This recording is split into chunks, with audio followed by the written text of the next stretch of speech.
Bonjour à tous et à toutes et bienvenue à notre rendez-vous quotidien consacré à la méditation de la parole de Dieu. Nous sommes le mardi 14 décembre 2021. C'est le temps consacré à la halte spirituelle. C'est parti pour cette nouvelle édition. Nous sommes en Matthieu au chapitre 21, versets 28 à 32. Les évangiles contiennent deux paraboles sur un père avec deux fils. La plus connue étant celle de l'évangile de Luc, la parabole du fils prodigue, comme on l'appelle souvent. La seconde est la lecture de l'évangile de ce matin, tiré de l'évangile de Matthieu. Le fils qui, dans un premier temps, a dit non à la demande de son père, mais qui a ensuite réfléchi, rappelle à Jésus ceux qui ont semblé dire non à Dieu en ne respectant pas la loi, mais qui ont répondu généreusement à la prédication de Jean-Baptiste et de Jésus. Le fils qui a d'abord dit oui à son père, mais qui n'y a pas donné suite, rappelle à Jésus les chefs des prêtres et les anciens du peuple qui semblaient dire oui à Dieu en respectant sa loi, mais qui ont refusé de prendre au sérieux la prédication de Jean-Baptiste ou de Jésus.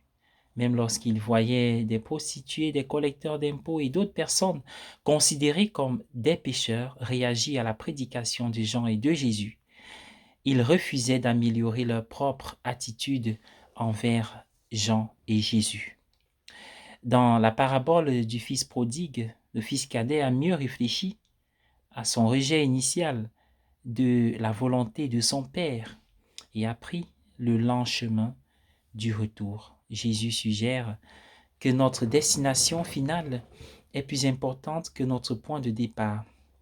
Il souligne l'importance de se préparer à mieux réfléchir à notre propre position initiale. Lorsqu'il s'agit de notre relation avec Dieu, Jésus suggère que Dieu ne considère pas notre non comme une réponse définitive, mais qu'il est toujours prêt à attendre que nous réfléchissions mieux à notre situation.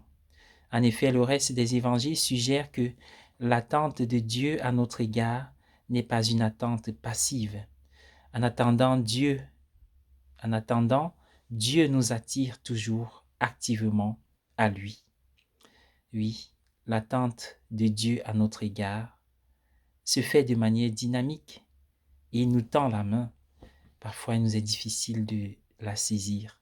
Que l'Esprit Saint clarifie, éclaire nos regards et nous aide à saisir cette main qui reste tendue. Bonne journée à tous et à chacun.